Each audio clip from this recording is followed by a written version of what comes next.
To answer the question of how good Jackie was at basketball, it's my strong opinion that that was his best sport. Mac Robinson used to say my brother was lightning quick, and maybe he would have developed a crossover and broke somebody's ankle. He was a leaper, he was a rebounder, he was a ball handler, he was a scorer inside, he could shoot from outside, and it was just an all-around game. If you read in the yearbooks as a basketball player, they describe him as being very quick, fast, a good defensive player, and a scorer. And his nickname was Black Lightning. So this was, decades before DC Comics came out with that character that's now, on the screen. At Pasadena's Muir High School, Robinson starred in football, baseball, and track and field.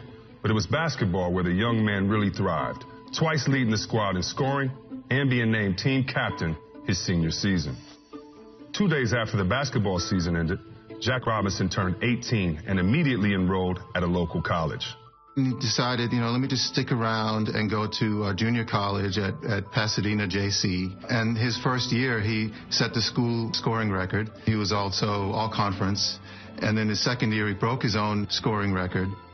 As a sophomore, Robinson led PJC to a conference title, keyed by a victory over a rival Los Angeles junior college where the forward scored 26 of his team's 49 points.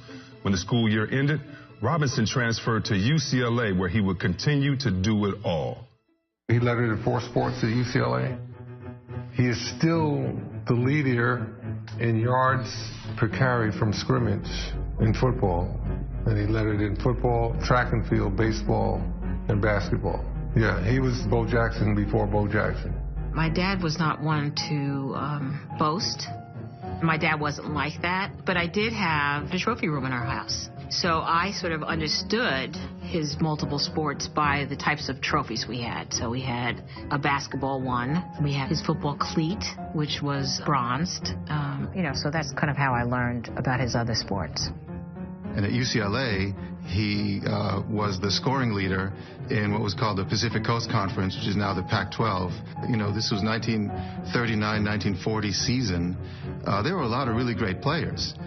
Robinson led the Bruins football team in rushing, passing, and scoring as a senior in 1940. The same year, he won the NCAA championship in the long jump. Surprisingly, in his only baseball season in Westwood, Robinson batted below 100. Baseball was a grand old game. Basketball was ho-hum. But here's a guy that excels in a sport, makes the Hall of Fame in his worst sport. People don't know that, man. Jackie Robinson was the leading scorer in the Pacific Coast League. He's an All-American football player at UCLA and was a world-class track man. Baseball was his worst sport. So after he left UCLA, he could have signed with a number of teams, obviously in basketball and as well as football, but because of the war, World War II, he went into the military. And after he got out of his military service, he played semi-pro football, and he also started playing Negro Leagues baseball. It was during his time in the Negro Leagues that Robinson was discovered by Brooklyn Dodgers general manager Branch Rickey, who was looking for a black player to break baseball's color barrier. In November 1945, the 26-year-old signed with the Dodgers, who assigned him to their minor league baseball team in Montreal, the Royals, for the 1946 season. He was everything Rickey had hoped for, batting .346. But before he would make history in the major leagues, Robinson played professional basketball. After that breakthrough summer season with the Royals, he came back home to Pasadena and joined this racially integrated basketball team called the Los Angeles Red Devils. And that's where he signed his first and last pro basketball contract. The Red Devils were one of the nation's top professional teams in an era before the creation of the NBA. The club, led by Robinson, defeated professional powerhouses, the New York Rens and Chicago Gears, which included future Hall of Famer George Mikan. Thing is, Jackie stopped playing on that team after a visit by Branch Rickey. And right after that visit out to the West Coast, he quit. And I think it's because Branch said, look, we got some plans for you. I think it's better if you stop playing basketball because there's something bigger at stake here. And I think both of them agreed on that. Months later, on April 15th, 1947, Jackie Robinson became the first African-American to appear in a Major League Baseball game when he started at first base for the Brooklyn Dodgers. He knew the next step would be to break through the color barrier in Major League Baseball, and that was very important to him because baseball signified America. It was one of the true values in our national game. To my dad, that would have been really important to break that barrier first. He makes the Hall of Fame playing in an environment that's terribly hostile. Not only was he concerned about the guys on the other side of the field, but his own teammates didn't want to play with him. Jackie Robinson was a hero, and his fire and intensity on the field is something that I understood immediately. I understood what he was doing, and not really aware of the racial implications, just the fact that here was a guy who he was a first-rate athlete, and people were going to acknowledge him. Today, I think every American should say a special word of thanks to Jackie Robinson and prove that America is a better, stronger, richer country when we all work together and give everyone a chance.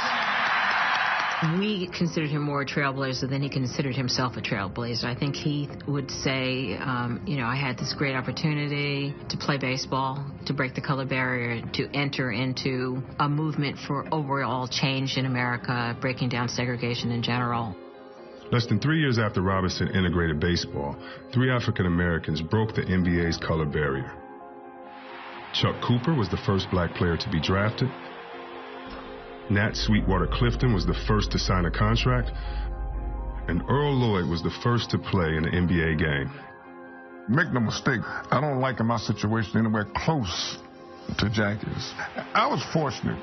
In all the years I played pro basketball, I never, ever had an outward problem with a player. And I'm sure there's some guys that probably, might hit me a little harder than they might, because of my persuasion. But I never had a problem.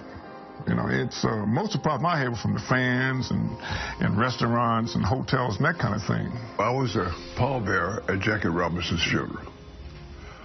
And I had enormous respect for him. And my attitude was, Jackie has gotten us from point A to point B. So I should start from point B, not go back to point A.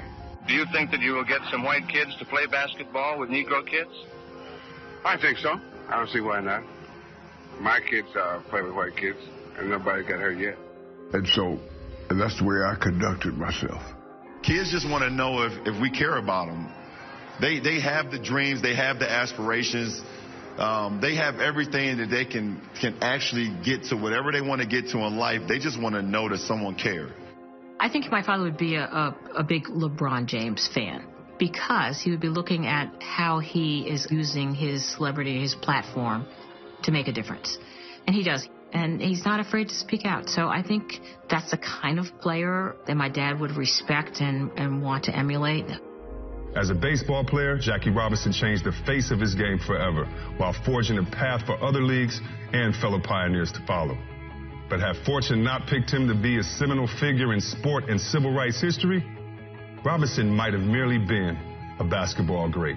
There's a strong chance that if his baseball career hadn't taken off, many people were really expecting him to go into basketball. Jackie would have been a tremendous guard. He probably would have been a point guard. He would have mastered the skills of having a handle.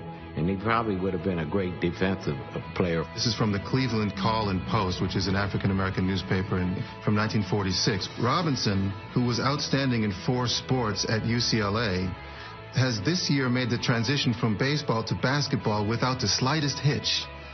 And with more than a dozen pro games under his belt, is destined to be one of the game's outstanding forwards.